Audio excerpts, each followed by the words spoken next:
اس سے ایک تو سنی اور مائل ہوئے کہ بھئی بہت اچھا آدمی ہے کہ دیکھو ہمارے بزرگوں سے ملتا ہے. سردی کا موسم تھا، حضرت دھوپ میں بیٹھے تھے باہر صحن میں، تو جب وہ داخل ہوئے تو حضرت نے مریدوں سے فرمایا کہ یہ جو لوگ آ رہے ہیں ان کا دل سیاہ ہے. خیر وہ آئے، آ کر بیٹھ گئے. الیک سلیک کے بعد حضرت نے پوچھا کہ آپ کہاں سے تشریف لائے، کیا کام کرتے ہیں؟ تو نے کہا جی ہم ایران سے آئے ہیں اور ہمارا کام ایک ہی ہے، اہل بیت کی شان بیان کرنا. اہل بیت کی شان بیان کرنا. حضرت میاں میر رحمۃ اللہ نے فرمایا کہ بھائی اہل بیت کی شان بڑھے، سنی کا ایمان بڑھے، آپ ہمیں بھی ذرا اہل بیت کی شان سنائیں، ہم بھی چاہتے ہیں کہ سنیں. اس نے بیان کرنا شروع کر دیا اور بیان کرتے کرتے اس میں ایک بات یہ بھی کہی کہ جہاں سیدنا امام حسین رضی اللہ تعالیٰ عنہ کا مزار ہے، اللہ تعالیٰ کا اتنا احسان ہے کہ اس کے 40 میر چاروں طرف جو بھی دفن ہو جائے وہ بخشا جاتا ہے، کیسا بھی گناہگار ہو. جب یہ سنا حضرت میاں میر رحمۃ اللہ علیہ نے تو فرمایا ماشاءاللہ ماشاءاللہ، اللہ تعالیٰ کی رحمتوں کے کنارے نہیں ہوتے، میلوں میں وہ رحمت بند نہیں ہوتی، لیکن اگر یہ مقام اللہ نے حضرت حسین کو دیا ہے تو مجھے اب یہ سمجھا دو کہ حضرت حسین کا اتنا اس کی عزت ہو، اتنا احترام ہو کہ جہاں ان کی قبر ہے 40 میل تک جو دفن ہو بخشا جائے. لیکن ان کے نانا کے ساتھ جو بزرگ دو لیٹے ہوئے ہیں ابو بکر اور عمر، تو چلو 40 میل تک نہ صحیح، وہ جو دو ساتھ لیٹے ہوئے بخشے جائیں گے یا نہیں. اب وہ جو شیعہ ذاکر تھا بڑا پریشان ہوا کہ اگر میں کہتا ہوں کہ بخشے جائیں گے تو ہمارا مذہب ختم ہوتا ہے، اور اگر میں کہتا ہوں کہ نہیں بخشے جائیں گے تو حضرت حسین کو تو جو شان ملی ان کی برکت سے ملی ہے نا. تو پھر وہ کہیں گے کہ حضرت حسین کو ایسی شان کیوں ملی جو اللہ کے نبی پاک کو نہیں ملی. آخر وہ خاموشی سے اٹھا اور واپس چلا گیا اور جا کر کہا کہ میں آگے نہیں جاؤں گا، مجھے واپس ایران بھیج دیا جائے. بہت لوگوں نے کہا جی آپ کو بڑی محنت سے بلایا گیا ہے. سکھا کہ ایسے شخص سے بات ہوئی ہے جو صوفی مزاج ہے، نہ کبھی مناظرہ کیا، نہ سنا، نہ دیکھا. اس نے مجھے ایسا لاجواب کر دیا ہے، تو اگر کسی مناظر سے واسطہ پڑا تو خدا نے کتنی پٹریاں کھلائے گا. وہ وہیں سے واپس چلا گیا. تو بہرحال قرآن پاک کے جتنے قاری ہیں جن سے قرات متواتر ہوئی وہ سارے کے سارے اہل سنت والجماعت. تو جس طرح قرآن پاک اللہ تبارک و تعالیٰ کی آخری کتاب ہے، اسی طرح اللہ تبارک و تعالیٰ کے دو گھر بھی ہیں، ایک بیت اللہ شریف ہے، ایک بیت المقدس ہے. بیت اللہ شریف تو حضرت پاک کے زمانے میں فتح ہو گیا، فتح مکہ کے زمانے میں، اور بیت المقدس حضرت پاک کی زندگی میں فتح نہیں ہوا. البتہ آپ نے پیش گوئی فرمائی تھی کہ بیت المقدس فتح ہوگا اور اسلامی حکومت میں شامل ہوگا. بیت اللہ شریف جو ہے یہاں اللہ تبارک و تعالیٰ کی صفت محبت کی تجلی ہے، اور بیت المقدس میں اللہ تعالیٰ کی صفت حکومت کی تجلی ہے. اسی لیے قیامت کے دن تخت عدالت وہی قائم ہوگا جہاں آج بیت المقدس ہے. اور بیت المقدس میں جو نبی ہوئے ان کو اللہ تعالیٰ نے حکومت بھی عطا فرمائی، کیونکہ وہ دیوان عام ہے اللہ تبارک و تعالیٰ کا، لیکن بیت اللہ شریف دیوان خاص ہے.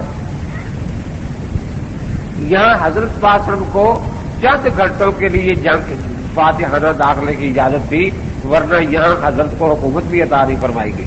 مدینہ منورہ آ کے حکومت عطا فرمائی گئی. تو اب یہ پیش گوئی جو فرمائی تھی، تو بیت المقدس حضرت کے بعد صحابہ کے زمانے میں فتح ہوا یا نہیں؟ جی آپ بولتے بالکل نہیں، یا تو سمجھتے نہیں بات میری. فتح ہوا یا نہیں؟ تو حضرت علی کرم اللہ تعالیٰ مجھے فتح فرمایا نا، یہ حضرت امام حسین رضی اللہ تعالیٰ عنہ. جی یہ حضرات بھی فتح کر سکتے تھے یا نہیں؟ لیکن اللہ تبارک و تعالی نے یہ فتح حضرت عمر کے ہاتھ پر کروائی، کیونکہ اگر حضرت علی کرم اللہ تعالی وجہ فتح فرماتے تو پھر جھگڑا ہوتا۔ ہم ان کو اہل سنت والجماعت کہتے ہیں، وہ ان کو شیعہ کہتے ہیں۔ ہم کہتے ہیں اللہ کے نبی پاک کی یہ پیش گوئی اہل سنت کے ہاتھ پر پوری ہوئی، اور وہاں کی تولیت اور خدمت جو ہے وہ اللہ تعالی نے اہل سنت کے سپرد کی، اور وہ کہتے ہیں کہ نہیں شیعوں نے فتح کیا ہے تو ایک جھگڑے کی صورت بن جاتی نا۔ لیکن اللہ تبارک و تعالی اہل سنت والجماعت کی دلیل کو بالکل بے داغ رکھنا چاہتے ہیں، اس لیے یہ کام جو ہے یہ حضرت عمر رضی اللہ تعالی سے لیا، ان کی ہاتھوں پر بیت المقدس فتح ہوئی، اس لیے اللہ نے اپنا گھر جن کے حوالے کیا تو وہ سچی جماعت ہے یا جھوٹی جماعت ہے؟ اسی طرح بیت اللہ شریف کی تولیت کا شرف سنت والجماعت کو رہا، تو اللہ نے اپنی کتاب کی حفاظت یہ بھی اہل سنت والجماعت سے کرائی۔ اللہ تبارک و تعالی نے اپنے دونوں گھروں کی حفاظت بھی اہل سنت والجماعت سے کروائی۔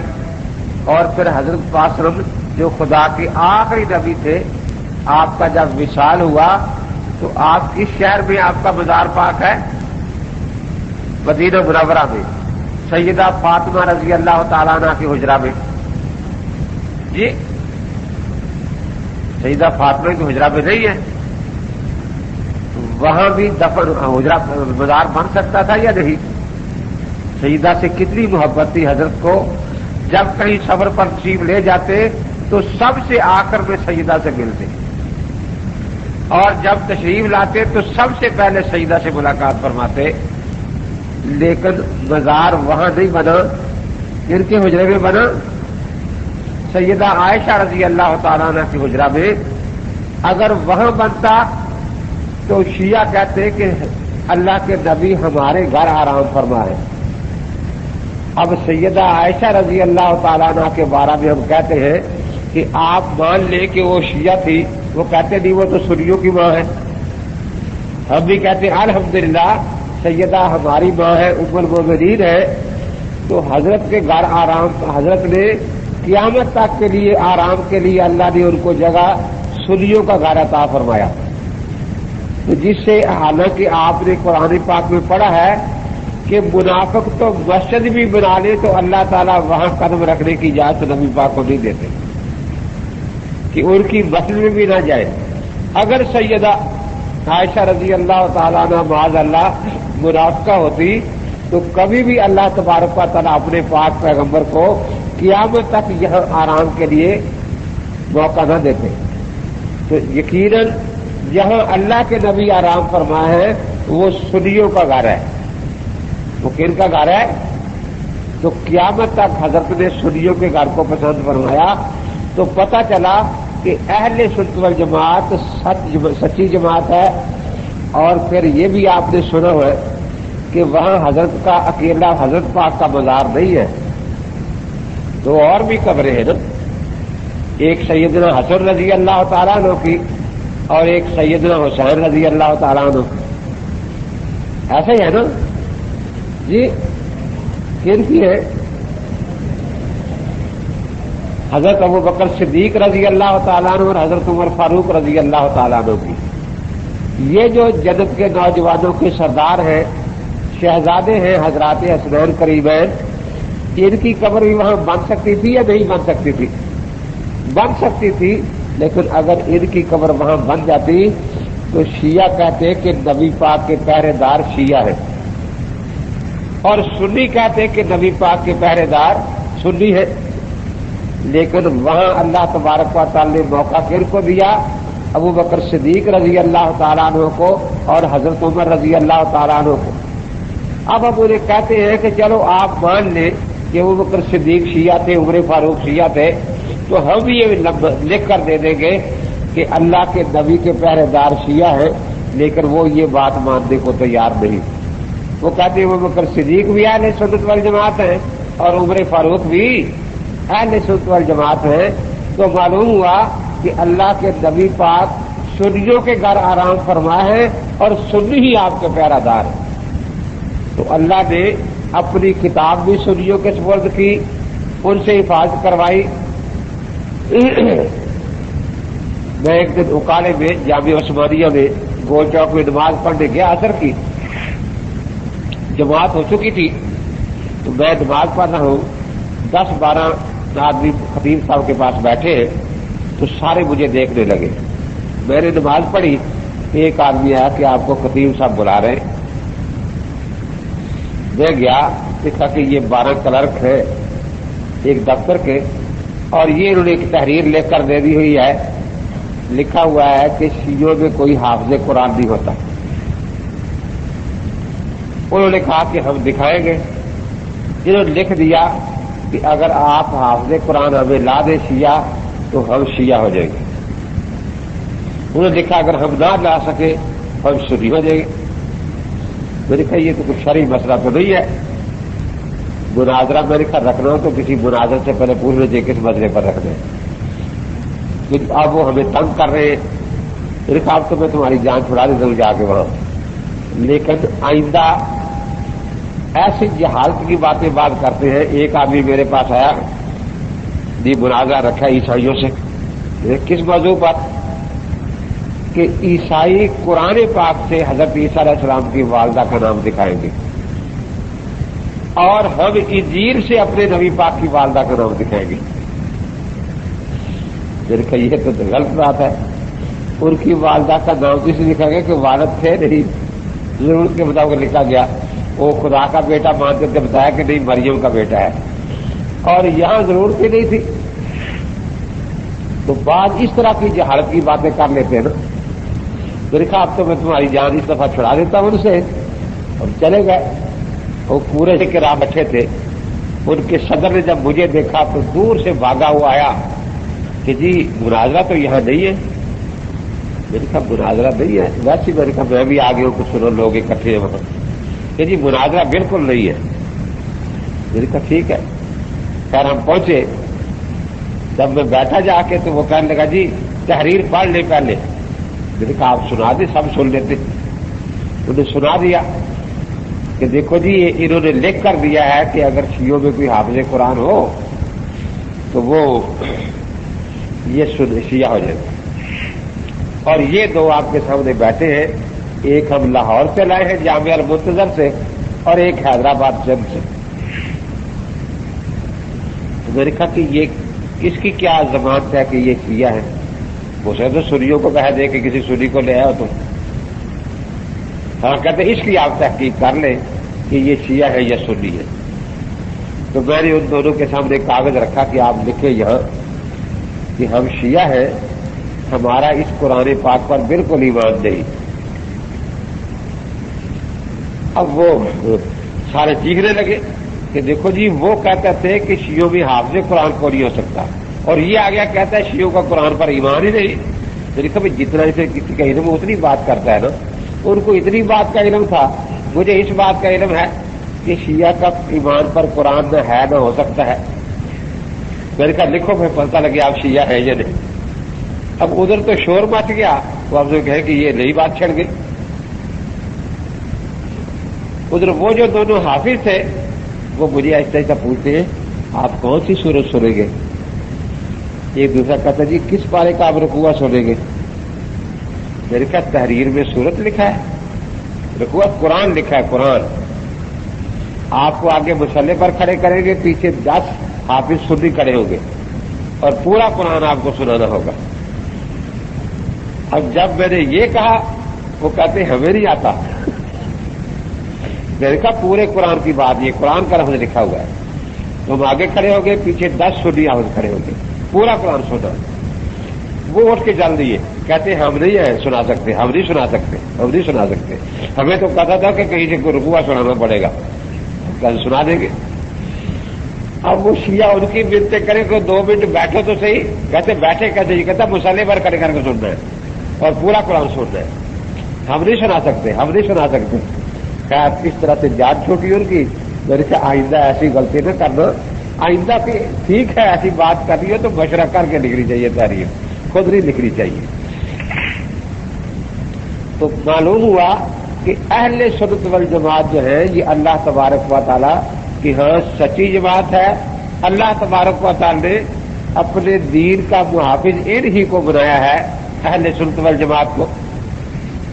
اب دیکھیے، جب اہل سنت والجماعت سچے ہو گئے تو سیدہ صرف سیدہ عائشہ ہی نہیں، سیدہ فاطمہ بھی ہمارے ایمان کی جان ہے۔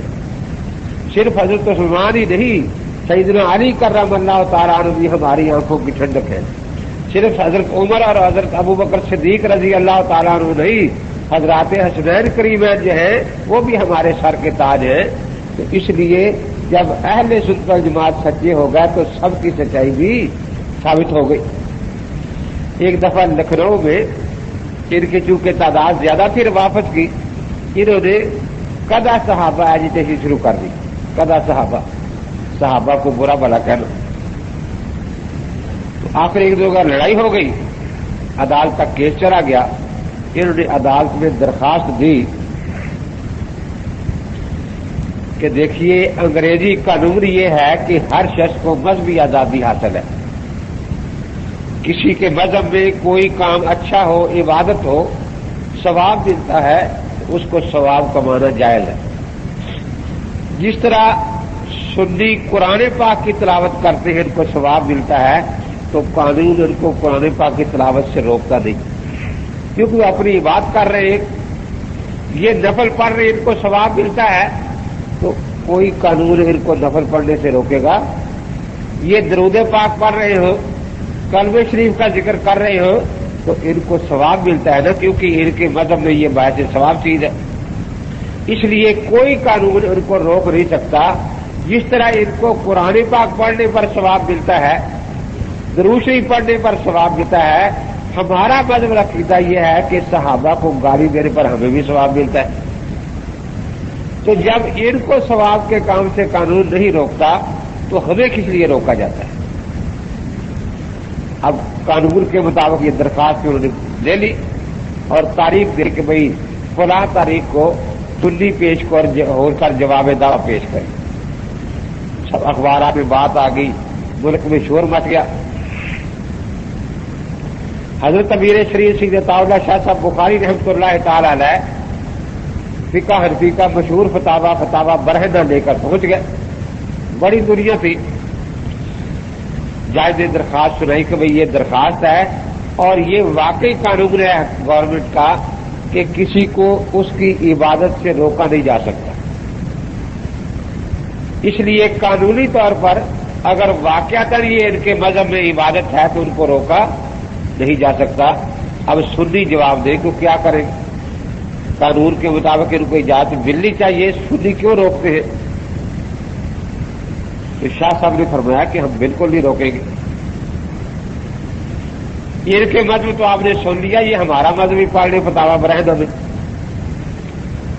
وہاں لکھا تھا کہ جو صحابہ کو گالی بکے اس کو قتل کرنا ثواب ہے، کہ یہ اپنا ثواب کمائیں گے، ہم اپنا ثواب کمائیں گے، قانون نہ ہمیں روکے گا نہ ان کو روکے گا، کیونکہ ثواب کمانے سے قانون روکتا۔ جب جج نے فتاوا برہنہ پڑھا اور پھر اس شیعہ کو دیا وکیل کو کہ بھئی یہ دیکھ لو، اگر ثواب کمانے کا ہے تو وہ کہتے ہیں ہمیں بھی ثواب کا حق ملنا چاہیے کمانے کا۔ آپ اپنا ثواب کماتے رہیں، یہ اپنا ثواب کماتے رہیں گے۔ اس کے بعد انہوں نے اپنی درخواست واپس لے لی کہ ہم اپنی درخواست واپس لے لیتے اور ہم یہ نہیں آپ سے مانگتے کہ ہمیں حق دیا جائے۔ تو چونکہ دنیا بہت تھی، پاکستان بننے سے بہت پہلے کی بات ہے، وہاں ایک ہندو تھا، وہ جج تھا اور یہ سن ہی آیا تھا کہ کیا شور ہے۔ اس نے کہا، دونوں حضرات کو بلایا کہ آپ دونوں فریق ذرا بیٹھے، میں کچھ آپ سے باتیں پوچھنا چاہتا ہوں دین اسلام کے بارے میں۔ بیٹھ گئے دونوں طرف کے علماء، عوام بھی بیٹھ گئے۔ اس نے پوچھا کہ یہ بتاؤ کہ آپ دونوں فرقوں کا اتفاق ہے کہ حضرت محمد الرسول اللہ صلی اللہ تعالی علیہ وسلم مکہ مکرمہ میں سیدہ آمنہ کے ہاں پیدا ہوئے تھے؟ یعنی کہ بالکل اتفاق، اس میں اختلاف تو نہیں ہے کہ بالکل نہیں۔ تو پہلی بات یہ ہوئی۔ دوسری بات یہ کہ کیا واقعی آپ سب مانتے ہیں کہ رسول اقدس صلی اللہ تعالی علیہ وسلم نے 40 سال کی عمر میں اعلان فرمایا تھا کہ مجھے اللہ تعالی نے نبی بنایا ہے. آپ نے دعوت نبوت فرمایا تھا. اس کو دونوں فریق مانتے ہیں کہ دونوں مانتے ہیں. کوئی اختلاف اور جھگڑا تو نہیں کہ نہیں ہے. فرمایا پھر آپ نے نبوت کے دعوے کے بعد اپنی نبوت کے کوئی دلائل بھی پیش کیے تھے, کوئی معجزات دکھائے تھے جس سے ثابت ہو کہ واقعتاً آپ اللہ کے سچے نبی ہیں؟ کہ بالکل دکھائے تھے. کہ دونوں فریق مانتے ہیں کہ حضرت پاک ذات ہے. تو انہوں نے کہا کہ ہم مانتے ہیں کہ حضرت پاک صاحب ایک وہ ذات ہے. کہ جب آپ کی نبوت دلیل سے ثابت ہو گئی تو کیا اللہ کی طرف سے لائی ہوئی تعلیمات بھی آپ نے امت کو سکھا دی تھی کہ بھئی میں یہ تعلیمات اللہ کی طرف سے لایا ہوں, یہ پیغامات اللہ تعالیٰ کے ہیں؟ تو انہوں نے کہا سکھا دی تھی. دیکھا یہ 4 باتیں ہوئی کہ حضرت دنیا میں پیدا ہوئے, حضرت نے دعویٰ نبوت فرمایا, حضرت نے معجزات دکھایا جو آپ کے دعویٰ نبوت کی دلیل تھی, پھر آپ نے اللہ کی طرف سے یہی تعلیمات بھی امت کو دے دی. ٹھیک ہے. کہا یہ آپ کو یہ چیزیں کہاں سے ملی ساری؟ حضرت کا پیدا ہونا صحابہ نے بیان فرمایا ہے نا, ان سے آگے بات کری نا. سارا مدار تو صحابہ پر ہے. اگر صحابہ سچے ہیں تو پھر ان کی یہ بات ہر واقعی, یہ کوئی فرضی نام نہیں ہے. حضرت پاک دنیا میں پیدا ہوئے تھے. اور اگر معاذ اللہ صحابہ کرام جھوٹے ہیں تو پھر تو سرے سے یہی تم ثابت نہیں کر سکتے کہ حضور پاک دنیا میں پیدا ہوئے تھے. کوئی یہ کہے کہ یہ فرضی نام رکھا ہوا ہے بس, اور آپ کا دعویٰ نبوت سن کر آپ پر ایمان لانے والے یہ بتانے والے کہ ہم نے حضرت سے دعویٰ نبوت سنا ہے, وہ بھی صحابہ ہے نا. اب جو جماعت صحابہ کو سچا مانتی ہے تو سچے کی گواہی دنیا اور آخرت ہر جگہ قبول کی جاتی ہے. تو سنیوں کو تو پورا حق ہے کہ وہ یہ دعویٰ کریں کہ حضور پاک صلی اللہ تعالی علیہ وسلم نے دعویٰ نبوت فرمایا تھا, کیونکہ یہ صحابہ کو سچے مانتے ہیں اس لیے ان کو حق ہے. لیکن جو صحابہ کرام کو سچے نہیں مانتے ان کو تو اس دعوے کا حق ہی نہیں, کیونکہ جن لوگوں نے یہ دعویٰ اپنے کانوں سے سنا وہ سارے جھوٹے تھے معاذ اللہ, اور ان سے ہی آگے چلا نا. اور جھوٹوں کی گواہی نہ دنیا میں قبول ہے نہ آخرت میں قبول ہے. پھر حضرت پاک نے جو معجزات دکھائے ان معجزات کو دیکھ کر جو لوگ ان معجزات پر ایمان لائے وہ وہی صحابہ کرام ہی تھے یا کوئی اور تھے؟ کہ صحابہ کرام تھے. تو اللہ کے نبی کے معجزات جو ہیں وہ صحابہ کرام نے آگے امت کو پہنچائے ہیں. اگر صحابہ کرام سچے ہیں تو سچوں کی گواہی قبول ہے, اور اگر معاذ اللہ صحابہ کرام ہی جھوٹے ہیں تو پھر تو اللہ کے نبی کا کوئی معجزہ آپ ثابت نہیں کر سکتے نہیں, اور یہ آپ نہیں بتا سکتے کہ آپ کے نبی کی نبوت کسی دلیل سے ثابت ہوئی ہے. پھر جو آپ نے تعلیمات دی وہ تعلیمات صحابہ نے آپ سے سیکھی نا, اور ساری امت ان تعلیمات میں صحابہ کی محتاج ہے. اب اگر صحابہ کرام سچے ہیں تو پھر تو وہ تعلیمات صحابہ کے ذریعے سچے صحابہ سے سچے لوگوں کے ذریعے امت کو پہنچ گئی, اور ہم کہہ سکتے ہیں کہ یہ تعلیمات واقعتاً حضرت محمد الرسول اللہ صلی اللہ تعالی علیہ وسلم کی ہے. اور اگر صحابہ کرام معاذ اللہ سچے نہیں تو پھر تو آپ کی تعلیمات امت کے پاس نہیں پہنچ سکی, کیونکہ جھوٹوں کے ذریعے جو بات پہنچتی ہے وہ قابل اعتبار اور قابل اعتماد نہیں ہوتی. تو اگر صحابہ کرام کو معاذ اللہ جھوٹا مان لیا جائے تو قرآن یا تعلیمات نبوت تو کجا, دلائل نبوت تو کجا, دعوی نبوت تو کجا, حضرت پاک کا پیدائش ہی حضرت پاک کی ثابت نہیں ہوتی کہ دنیا میں پیدا ہوئے تھے یا نہیں. تو ایک رافضی کھڑا ہوا, اس نے کہا کہ ہم سب صحابہ کو جھوٹا نہیں کہتے. 4-5 صحابہ جو تھے نا وہ سچ پر رہے. سکھا پہلی بات تو یہ کہ اگر ہم مان ہی لیں کہ 4-5 صحابہ آپ کے یہاں سچ پر رہے تو 4-5 کی روایت متواتر نہیں ہوا کرتی، اور دین میں تواتر کی ضرورت ہے. تو سنی تو اپنے دین کو تواتر سے ثابت کریں گے کہ یہ بات متواترات میں سے کہ حضور پاک دنیا میں پیدا ہوئے، یہ بات متواترات میں سے ہے کہ حضرت پاک نے دعوی نبوت فرمایا، یہ بات متواترات میں سے ہے کہ حضرت پاک نے معجزات دکھائے، اور یہ بھی متواترات میں سے جو آپ کی تعلیمات امت کو پہنچی. اور اگر وہ 4-5 مان ہی لیے جائے کہ وہ سچے تھے تو اس کا مطلب ہے کہ تواتر نہیں ہے، اور تواتر کے علاوہ دین پر یقین نہیں ہو سکتا. لیکن یہ بھی اس صورت میں ہے کہ جب مان لیا جائے کہ وہ 5 صحابہ سچ بولتے تھے. لیکن اس ہندو نے کہا کہ میں نے جہاں تک مطالعہ کیا آپ کے مذہب کا، اس میں یہ ہے کہ آپ کے ہاں سارے صحابہ جھوٹ بولتے تھے، ایک بھی سچ بولنے والا نہیں تھا. ہاں اس میں تفصیل آپ کے ہاں ایک ہے کہ صحابہ میں حضرت پاک کے بعد 2 جماعتیں بن گئی تھی. ایک بہت بڑی جماعت جو ابو بکر صدیق رضی اللہ تعالی کے ساتھ تھی، اور ایک یہ 2-4 کی جماعت جو حضرت علی کرم اللہ تعالی وجہ کے ساتھ تھی. آپ کی کتابوں سے پتہ چلتا ہے کہ صدیق اکبر کے سارے ساتھی جو تھے وہ بھی معاذ اللہ جھوٹ بولتے تھے، لیکن فرق یہ تھا کہ وہ جھوٹ کو گناہ سمجھتے تھے، نفاق سمجھتے تھے. اور حضرت علی کرم اللہ تعالی کے 2-4 ساتھی بھی جھوٹ بولتے تھے، لیکن یہ عبادت سمجھ کر جھوٹ بولتے تھے، ثواب سمجھ کر جھوٹ بولتے تھے، کیونکہ ان کے یہاں تقیہ بہت بڑی بات ہے. لا دین لمن لا تقیہ لہ، کہ جو تقیہ نہ کرے اس کا دین ہی نہیں. تیسرا اشارے دین پھر تقیہ کہ دین کے اگر 10 حصے ہوں تو 9 حصے تقیہ میں ہیں. تو وہ اب ان کے جھوٹ کا نام آپ کے ہاں نفاق ہے، ابو بکر صدیق اور ان کے ساتھیوں کے جھوٹ کا نام، اور ان کے جھوٹ کا نام آپ کے ہاں تقیہ ہے. تو میرے وہ کہنے لگا کہ اس سے پتہ چلا کہ آپ اپنے مذہب کو چھپا رہے ہیں، ورنہ آپ کے نزدیک ایک صحابی بھی سچ بولنے والا نہیں تھا. صحابہ کی بڑی جماعت بھی جھوٹ بولتی تھی لیکن اس کو گناہ سمجھتی تھی، اور آپ اس جھوٹ کا نام نفاق رکھتے.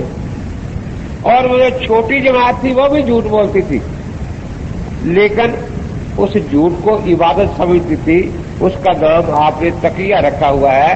تو جب آپ کے ہاں ایک صحابی بھی سچ بولنے والا نہیں تو آپ کو کوئی حق نہیں آپ دنیا کے سامنے کہیں کہ حضور پاک دنیا میں پیدا ہوئے تھے. آپ کو کوئی حق نہیں کہ آپ یہ لوگوں کو بتائیں کہ حضرت پاک نے 40 سال کی عمر میں دعوی نبوت فرمایا تھا. آپ کو کوئی حق نہیں کہ آپ یہ کہیں کہ حضرت پاک نے معجزات دکھائے تھے. آپ کو کوئی حق نہیں کہ آپ حضرت پاک کی تعلیمات کا نام لیں. اب وہاں سارے لاجواب تھے. ایک اور کھڑا ہو گیا، اس نے کہا کہ ایک بات میں نے بھی سمجھنی ہے، آپ حضرت علی کرم اللہ تعالی وجہ کو مانتے ہیں نا؟ کہ جی ہاں. اس نے کہا کہ حضرت علی کرم اللہ تعالی وجہ کا ایمان آپ ثابت کر سکتے ہیں، ان کا طریقہ نماز آپ ثابت کر سکتے ہیں. کیوں؟ جو ان لوگوں کے سامنے ظاہر کیا وہ سنیوں والا ہے، جو نماز وہ پڑھتے تھے وہ سنیوں والی ہے، ان کے پیچھے نماز پڑھتے رہے. وہ اس پر ایک لطیفہ تاریخ میں لکھا ہے کہ ایک گاؤں میں کچھ رافضی تھے، کچھ سنی تھے. اب یہ صبح اٹھ کر جو ان کا مؤذن تھا نا وہ تبرہ بازی شروع کر دیتا، صحابہ کو برا بھلا کہتا. سنیوں کے 4 لڑکے نوجوان اکٹھے ہوئے کہ روز سن کے تنگ آ گئے ہیں، چلو دیکھا جائے گا، ہمیں قتل ہی کر دیں گے نا مقابلے میں، اس کا تو ستیہ ناش کریں آج. وہ جا کے استرے چاروں لے کر استرے اور چھپ کر بیٹھ گئے. اب آدھی وہ اذان بھی فجر سے پہلے دیتے ہیں نا. اذان انہوں نے شروع کی، اذان کے بعد اس نے صدیق اکبر رضی اللہ تعالیٰ عنہ کو برا بھلا کہنا شروع کر دیا. وہ ایک آیا اور اس نے آ کر کان کاٹ لیا اس کا کہ میں نے تیرا کیا گناہ کیا تو مجھے روزگار بھی دیتا، میں ابو بکر ہوں. وہ کہتا نہیں خدا کی قسم میں تجھے گالی، میں تو عمر کو دے رہا تھا. وہ عمر بھی اٹھ کے اسے دوسرا کان کاٹ لیا.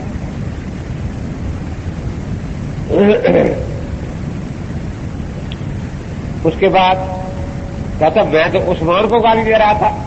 عثمان آیا، اس نے دونوں آنکھوں میں اس طرح مار دیا. اب جب تینوں نے اپنا بدلہ لے لیا، یا مولا علی مدد، علی بھی بیٹھا تھا، اس نے آ کر ناک کاٹ اور کہا تجھے شرم نہیں آتی؟ میں نے ان کے پیچھے ساری عمر نمازیں پڑھی ہیں، تو میرے اماموں کی توہین کرتا ہے؟ یہ کوئی میرا ہمزلف ہے، کوئی میرا داماد ہے ان میں، اور تو میرے دامادوں اور ہمزلفوں کی توہین کرتا ہے؟ خیر اب یہ ایسا ڈرا کسی صف میں چھپ گیا، جا کے دن چلا کو 2-4 آدمی ہے، نماز تو وہ پڑھتے نہیں. دیکھا کہ مسجد میں خون ہی خون ہے. امام صاحب کہاں ہیں؟ مؤذن صاحب کوئی کہے کہ اذان تو سنی تھی، پھر آواز سنی نہیں کوئی. اب انہوں نے جو دیکھا ادھر ادھر تو ایک صف میں لپیٹ کر چھپا ہوا ہے. انہوں نے جب وہ صف کو ہاتھ لگایا تو کل میں آپ تو کہ نہیں میں آپ کو گالی نہیں دیتا، میں نے توبہ کر لیا، پکی توبہ کر لی. جب وہ دیکھا کہ یہ تو اپنے ہیں، اس نے کہا کہ جی کیا ہوا، یہ کیا ہے؟ اس نے کہا آج دشمن آ گئے تھے، وہ کان کاٹ کے لے گئے. کہ آپ بھی عجیب آدمی ہیں، وہ دشمن آ سکتے ہیں تو مولا علی نہیں آ سکتے تھے، آپ آواز دیتے. کہتے ہیں مولا علی کو آواز دی، وہ ناک کاٹ کے لے گیا. کہتے ہیں میرے اماموں کو گالیاں بکتا ہے، میں نے ساری نماز ان کے پیچھے پڑھی ہے، میں نے ان کا مال غنیمت کھایا ہوا ہے، تو مجھے حرام خور ثابت کرنا چاہتے ہیں ان کو جھوٹا کہہ کے. کہتا تو میری ناک کاٹ کے لے گیا. یہ سیدنا امام اعظم ابو حنیفہ رحمۃ اللہ تعالی علیہ، ان کی غریبی ایک رافضی رہتا تھا. سنا بہت بیمار ہو گیا. امام صاحب کو الہام ہوا کہ اگر اس کی بیمار پرسی پر جاؤ تو اللہ اس کو ہدایت دے دیں گے. تو کبھی نہیں جاتے تھے، صحابہ کے دشمن کی بیمار پرسی پر تشریف لے گئے. وہ بڑا خوش، بس بچھا ہی جا رہا ہے کہ اتنا بڑا امام میری بیمار پرسی کے لیے ہے. حضرت میں بہت شکر گزار ہوں، بہت شکر گزار ہوں. امام صاحب نے دیکھا کہ ایک نوجوان لڑکی گھر میں کام کاج کر رہی ہے. امام صاحب نے پوچھا کہ یہ بچی آپ کی صاحبزادی ہے یا کوئی کام کاج کے لیے رکھی ہوئی ہے؟ کہ جی میری بیٹی ہے. اچھا. امام صاحب نے فرمایا کہ اللہ کے نبی پاک نے فرمایا تھا کہ بچی جب جوان ہو جائے تو اس کی شادی جلدی کر دینی چاہیے. اب تو مر رہا ہے، پتہ نہیں اس زندگی سے بیماری سے بچتا بھی ہے یا نہیں، اور یہ فرض اپنے ذمہ پر لے کر جا رہا ہے تو کیا بنے گا؟ اس نے کہا کہ حضرت جب آپ جیسے نیک ہمسائے ہو تو مجھے کوئی فکر نہیں ہے، مجھے پکا یقین ہے کہ آپ میری بیٹی کے سر پر وہی ہاتھ رکھیں گے جو باپ اپنی بیٹی کے سر پر رکھا کرتا ہے. یہ سب میں بالکل ٹھیک ہے. ہمسایہ جو ہے یہ باڑ ہوتا ہے، جیسے باڑ کھیت کی حفاظت کرتی ہے نا، ہر ہمسایہ اپنے ہمسایہ کی جان مال عزت کا محافظ ہوتا ہے، وہ باڑ کی حیثیت رکھتا ہے، اور ایسے ہی ہونا چاہیے. اور جب تیرا یہی خیال ہے تو میں بھی سمجھتا ہوں کہ یہ میری ہی بیٹی ہے. تو جس طرح میں اپنی بیٹی کے بارے میں سوچتا ہوں کہ جلد سے جلد کام طے ہو جانا چاہیے، میرے ذہن میں ایک رشتہ ہے، میں وہ بتاتا ہوں، اگر آپ راضی ہو جائیں تو فرمائیں جی. اب جو بھی خوبیاں ہو سکتی ہیں کہ بہت بڑا خاندانی آدمی ہے جی، اور ہمیں کیا چاہیے؟ بہت خوبصورت بھی ہے کہ حضرت ہمیں اور کیا چاہیے؟ مالدار بھی ہے جی، پھر ہمیں اور کیا چاہیے؟ یہ ساری خوبیاں بتاتے چلے گئے. آخر میں فرمایا چونکہ رشتے کا معاملہ ہے تو اس میں ایک عیب ہے، میرا خیال ہے وہ بھی بات کر دینی چاہیے تاکہ آپ کے سامنے بات ساری آ جائے۔ ساری خوبیاں اس میں موجود ہیں، لیکن اس میں ایک عیب ہے، وہ کیا کہ وہ یہودی ہے، مذہب کا یہودی ہے۔ اب وہ تھا تو بیمار، اسے بڑا غصہ لگا کہ میری لڑکی کے لیے یہودی رشتہ، اٹھ کے بیٹھ گیا غصے میں، کہنے لگا حضرت امام صاحب آپ میری بیمار پرسی کرنے آئے ہیں یا مجھ جلے اوپر جلانے آئے ہیں اور جلتی پر تیل ڈالنے آپ آئے ہیں؟ امام صاحب نے بڑے تحمل سے پوچھا کہ بھی کون سی غلطی ہوگی، میں معذرت کر لیتا ہوں۔ اچھا ابھی یہ بھی پتہ نہیں کہ کون سی غلطی ہوگی، میری بیٹی کے لیے یہودی رشتہ؟ اچھا آپ کی بیٹی کا رشتہ ہوا تو نہیں نا، ابھی تو صرف بات کی ہے میں نے، جبکہ آپ کا عقیدہ یہ ہے کہ نبی کی بیٹیاں بھی کافروں کے نکاح میں تھی، حضرت عثمان کے نکاح میں 2 بیٹیاں تھیں، اور علی کی بیٹی بھی عمر کے نکاح میں تھی جن کا کفر تیرے ہاں یہودیوں سے بدتر ہے۔ تو اللہ کے بندے خدا کا خوف کر، جو بات تو اللہ کے نبی اور ولی علی کے لیے برداشت کرتا ہے کہ ان کی بیٹیاں ان کے نکاح میں نہیں جو یہودیوں سے بدتر تھے، اپنی بیٹی کے لیے سن بھی نہیں سکتا تھا۔ اگر اللہ تبارک و تعالیٰ قیامت کے دن تجھے یہی بات پوچھ لے کہ یہ کیا ہوا، تو پھر تو اس کا جواب کیا دے گا کہ تیری بیٹی جو ہے وہ نبی کی بیٹی سے زیادہ شان والی تھی، وہ حضرت علی کی بیٹی سے زیادہ شان والی تھی۔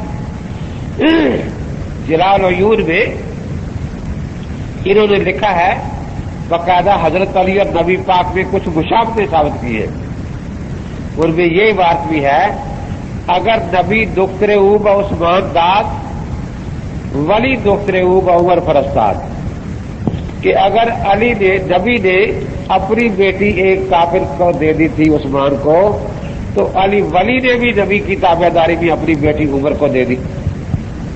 تو اندازہ لگائیں جب امام صاحب نے یہ فرمایا تو وہ رونے لگا، اس نے کہا حضرت آپ مجھے سنی بنا لیں، میں توبہ کرتا ہوں، اللہ تعالیٰ کو واقعتاً میں کیا جواب دوں گا کہ میں نبی پاک کے